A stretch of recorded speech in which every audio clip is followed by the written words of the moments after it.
Bonjour, nous continuons aujourd'hui ce chapitre 18 en commençant par le verset 4 et 5, comme je vous l'avais annoncé hier. L'accueil avec l'hospitalité orientale, de l'eau pour se laver les pieds, mais aussi, au verset suivant, les préparatifs rapides d'un repas plantureux avec des galettes, des cailles, du lait caillé, ainsi que ce veau qu'il vient d'apprêter. C'est le seul endroit de la Bible où on voit Dieu manger un repas ordinaire. Barsotti dira « Le festin qu'Abraham offre à Dieu est déjà le premier fruit de l'alliance, la réalisation de l'alliance. Il semble que l'homme soit revenu au paradis. Dieu et l'homme sont vraiment face à face et, pour ainsi dire, comme des égaux. Abraham peut montrer la révérence d'un oriental pour Lot et Dieu, pour Lot qui accueille, et Dieu, tout en parlant familièrement avec lui et en acceptant de s'asseoir à sa table, peut faire sentir qu'il est d'une autre nature, mais une certaine égalité règne entre eux.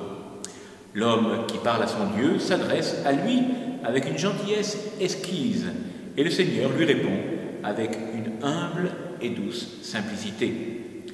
Et parce que le récit ne dit pas seulement l'ineffable intimité d'Abraham avec Dieu, mais une certaine égalité entre eux, ce récit est la plus belle prophétie de l'incarnation future. La théophanie de Mambré est le témoignage de la plus haute expérience de Dieu dans l'Ancien Testament.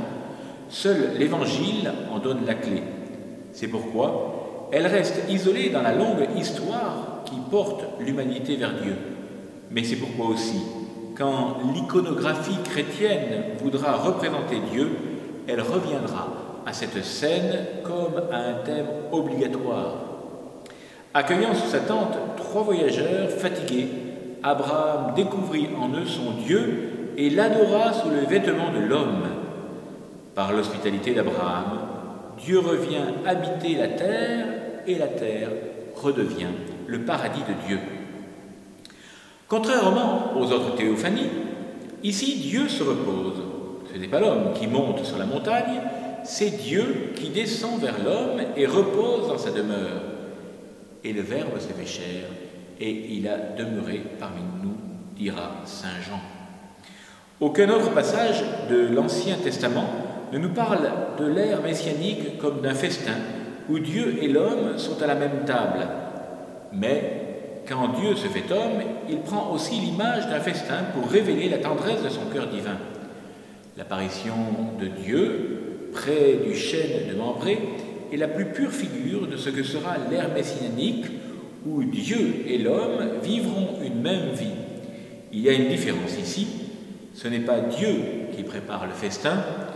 Dieu a voulu accepter d'Abraham de pauvres choses, de pauvres richesses, pour ensuite nous donner en échange les siennes. C'est au verset 9 à 15, Yahvé, qui n'a pas vu Sarah et ne connaît pas son nom, demande à Abraham où est Sarah et lui annonce qu'il aura un fils d'elle l'an prochain, à la même date, lorsqu'il reviendra.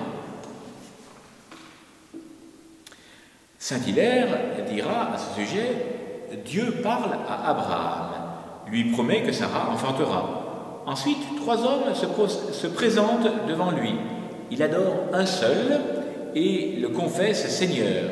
Et ce Dieu précisément qu'Abraham a confessé promet qu'à la même saison, il reviendra et dit à Abraham que Sarah aura un fils.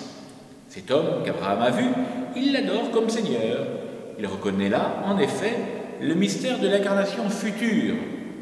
Et une foi si admirable n'est pas restée sans témoignage, car le Seigneur a dit dans l'Évangile « Abraham, votre père, a tressailli en espérant qu'il verrait mon jour, et il l'a vu et a été comblé de joie. » C'est au chapitre 8, verset 56 de saint Jean, nous avons déjà cité ce texte.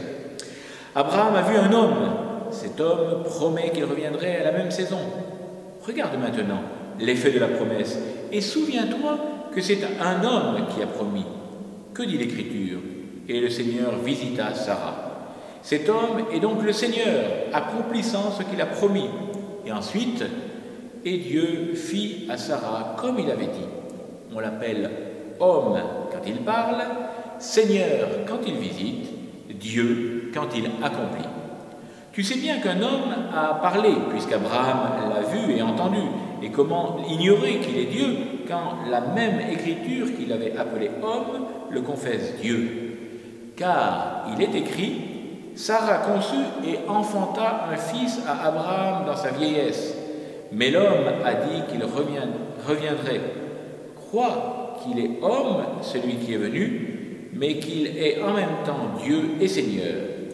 Laisse-toi enseigner la foi, c'est le Seigneur Dieu qui est venu pour que Sarah conçoive et enfante. Dans la puissance de Dieu, l'homme a parlé, dans l'efficacité de Dieu, Dieu s'est manifesté, donc il se montre Dieu aussi bien quand il parle que quand il agit. Voilà, c'était un commentaire de Saint-Hilaire dans le De Trinitate. Nous nous retrouvons demain pour continuer ce chapitre très riche du chapitre 18 de la Genèse. Bon courage à vous, bonne journée et à très bientôt, toujours unis dans la prière.